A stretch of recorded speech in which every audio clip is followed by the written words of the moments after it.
तो बच्चों जैसा आपको पता है हमने अपना बहुत आसान सा और प्यारा सा एक चैप्टर चालू कर दिया है जिसका नाम है एपी अरिथमेटिक प्रोग्रेशंस। तो बहुत आसान है, इसमें कुछ मुश्किल नहीं है। पिछली वीडियो में मैंने आपको बताया था, ठीक है, कि ये क्या होता है, तो अच्छे से आपको समझ आया होगा कि नंबर्स की एक लिस्ट है जिसमें हर नंबर कैसे आया, पिछले में एक फिक्स नंबर को ऐड करके आया है। बस इतनी सी बात थी कि हर नंबर पिछले में एक फिक्स नंबर को ऐड करने पे आया है पहले को छोड़ के। ये था पिछली वीडियो में जो मैंने आपको बताया था।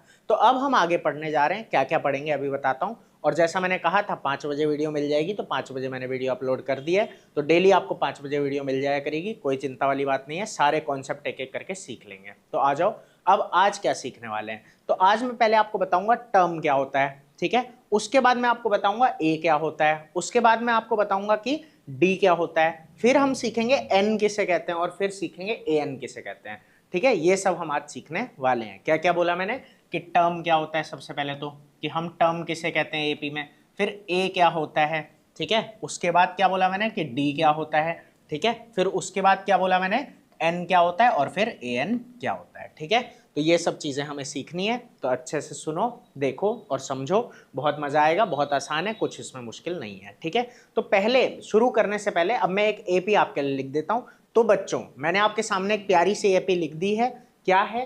5, 8, 11, फिर 14, 17, 20, फिर 23, 26, 29, 32, 35, 38, 41, 44 और 47, ठीक है। बिल्कुल आसान है, कोई खास दिक्कत वाली बात नहीं है। देखो अब बात यह है कि इसमें हो क्या रहा है कि हमने क्या ऐड किया हुआ है, 3। 5 में क्या ऐड किया, 3। फिर 8 में भी क्या ऐड किया, 3। फिर इसमें क्या ऐड किया, 3। तो 3 ऐड करते गए, ठीक है। 3 क्या करते गए, ऐड। लेकिन अब बात समझना कि ये एक एपी है, ठीक है, क्योंकि हर अगला नंबर पिछले में एक फिक्स नंबर को ऐड करके आया है। लेकिन अब कहानी ये आ जाती है कि हमें सीखना क्या है। तो देखो टर्म, सबसे पहले हम क्या सीखेंगे, टर्म क्या होता है।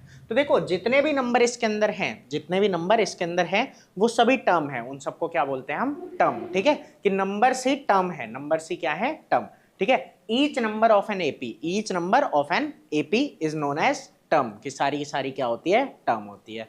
ये बात अच्छे से समझ में आई होगी, कोई इसमें दिक्कत नहीं हो रही होगी, ठीक है। आगे चलें, अगर कोई दिक्कत हो तो पूछना, ठीक है। जैसे मैं कह रहा हूं कि इस एपी का एक टर्म 5 है, एक टर्म 14 है, एक टर्म 23 है, मतलब ये हर एक क्या है, टर्म है, ठीक है। तो एपी में जितने भी नंबर होते हैं वो क्या होते हैं, टर्म होते हैं, ठीक है। इसमें तो कोई दिक्कत नहीं हुई होगी, ठीक है। तो मैंने बोल दिया है, आप लिख लेना ये सुन के, और नहीं अगर दिक्कत हो इसमें भी तो अगली बार से मैं लिख के दे दिया करूंगा, वो आप कमेंट करना, ठीक है। मेरे हिसाब से इतना तो लिख सकते हो, है ना, 10th के बच्चों, तो कोई खास दिक्कत वाली बात नहीं है, ठीक है। आपकी बुक में भी खैर लिखा हुआ है, वो देखना, ठीक है, और मैं भी दिखाऊंगा बाद में। अभी फिलहाल ये देखते हैं जरा। देखो अब क्या आता है, तो टर्म मैंने आपको बता दिया, ठीक है। टर्म आपको समझ आ गया कि जितने भी, ठीक है, ये नंबर हैं एपी में वो सभी क्या है, टर्म है, ये बात समझ आ गई। अब ये ए क्या होता है, ठीक है। तो ए हमारा होता है फर्स्ट टर्म। ए क्या होता है, फर्स्ट टर्म। ये जो पहली टर्म है इसको हम क्या बोलते हैं, ए बोल देते हैं, ठीक है। जैसे यहाँ इस एपी में, ठीक है, फर्स्ट टर्म क्या है आपका, 5 है, तो फर्स्ट टर्म 5 है, तो ए कितना हो गया यहाँ पे, 5, तो इसको क्या बोलते हैं हम, ए, ठीक है। इतनी बात क्लियर हो गई अच्छे से, कोई दिक्कत नहीं हुई होगी। अब जरा आगे चलते हैं, देखो आगे क्या बात है। अब आगे बात ये आती है कि डी क्या होता है, ठीक है। तो डी होता है कॉमन डिफरेंस। क्या बोलते हैं, कॉमन डिफरेंस। देखो इसके नाम से ही पता लग रहा है, कॉमन डिफरेंस मतलब सबके बीच में वो डिफरेंस जो कॉमन है। मतलब देखो एपी तो है ही कि हमने क्या किया होगा, एक फिक्स नंबर को ऐड किया होगा, फिक्स नंबर को ऐड किया होगा, ठीक है। तो बात ये आती है कि जब हम आगे वाले में से पीछे वाले को माइनस करेंगे तो एक नंबर आएगा। जैसे यहाँ 8 में से 5 माइनस करेंगे तो क्या आएगा, 3 आएगा। ऐसे ही 11 में से 8 माइनस करेंगे तो भी क्या आएगा, 3 आएगा। 14 में से 11 माइनस करने पे भी क्या आ रहा है, 3। तो किसी भी एक टर्म में से उसका पिछला माइनस कर दो, किसी भी एक टर्म में से उसका पिछला माइनस कर दो, तो क्या आता है, कॉमन डिफरेंस, जिसको क्या बोलते हैं, डी, ठीक है। ये बात आपको समझ में आ गई होगी, इसमें आपको कोई दिक्कत नहीं हो रही होगी। तो वही बात आ जाती है। तो यहाँ कॉमन डिफरेंस कितना हो गया, 3। कैसे आया, किसी भी एक टर्म में से उसका पिछला नंबर क्या कर दो, माइनस, ठीक है, या उसका पिछला टर्म माइनस कर दो, ठीक है। तो आपके पास कॉमन डिफरेंस आ जाएगा, कोई दिक्कत इसमें नहीं हो रही होगी। अभी तक पूरा समझ में आ गया होगा। अब आगे चलते हैं, ठीक है। अब आगे हमें क्या सीखना है, एन क्या होता है और ए एन क्या होता है, ठीक है। एन और ए एन ये हमें सीखना है, ठीक है। तो अच्छे से सीखना, ये इंपॉर्टेंट चीज है, आपको अच्छे से समझ में आ जाएगा। देखो ये जो ए एन है ना, ये ए एन क्या है कि हम नंबर को डिनोट कर रहे हैं, मतलब टर्म को क्या कर रहे हैं, डिनोट। जैसे ए एन को क्या बोलते हैं हम, एनथ टर्म। क्या बोलते हैं, एनथ टर्म।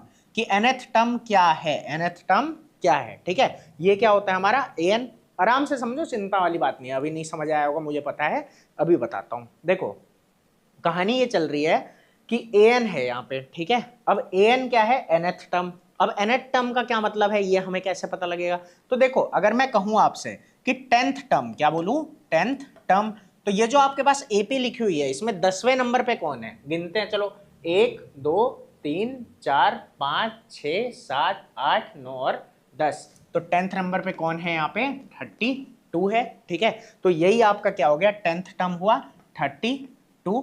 और इसे हम लिखेंगे कैसे, मतलब डिनोट कैसे करेंगे, A10 से, मतलब हम ऐसे लिख देते हैं, A10 हो गया। ये बात समझ में आई होगी, ठीक है। कि ये जो A और फिर नीचे N लगा दिया, इसका मतलब है nth टर्म, कि A10 बराबर क्या है, 32। A10 बराबर क्या है, 32। तो A10 खुद एक टर्म है, A10 खुद एक क्या है, टर्म।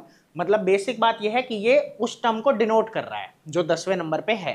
A10 उस टर्म को डिनोट कर रहा है जो 10वें नंबर पे है। तो AN डिनोट कर रहा है उस टर्म को जो nth नंबर पे हो वो कुछ भी सकती है। जैसे यहाँ 10th नंबर पे है क्या, 32, ठीक है। लेकिन हम वो ना देख के हम इसको ये देख रहे हैं कि हम उसको डिनोट कैसे करेंगे, तो डिनोट करेंगे A10 से, ठीक है। तो AN जो है वो क्या करते हैं, हम डिनोट करते हैं nth टर्म को। तो अब समझ आया होगा। अगर फिर भी अभी भी कोई दिक्कत हो तो मुझे बताना, मैं और अच्छे से समझा दूंगा, चिंता मत करना, ठीक है। कमेंट करके बताना, आ गया तो ठीक है और नहीं आया तो कोई बात नहीं, बताना अच्छे से, ठीक है। अच्छे से पढ़ना है, समझना है, ठीक है। अगर कहीं भी कुछ भी डाउट हो तो बताना। आगे देखते हैं फिलहाल, ठीक है। अब बात आती है n क्या है। तो देखो जैसे आपने an सीख लिया ना, an क्या कर रहा है, डिनोट कर रहा है, ठीक है। और n क्या है, उसका नंबर। जैसे ये an में ये हमने 10 लिया हुआ है यहाँ पे, ठीक है। तो ये 10 ही क्या हो गया, n हो गया, कि ये 10वें नंबर पे है, ठीक है। n क्या हो गया, 10, कि 10 टर्म है। हम मान लेते हैं कि कितने टर्म है, अगर मान लो 10 टर्म होते, ठीक है। तो यहाँ पे 10 टर्म है, तो 10वें पे है कौन, 32, तो वो हो गया an। और n कितना हो गया, 10, कि अगर आप A10 ले रहे हो, ठीक है, तो A10 तो 32 है और n कितना है, 10, ठीक है।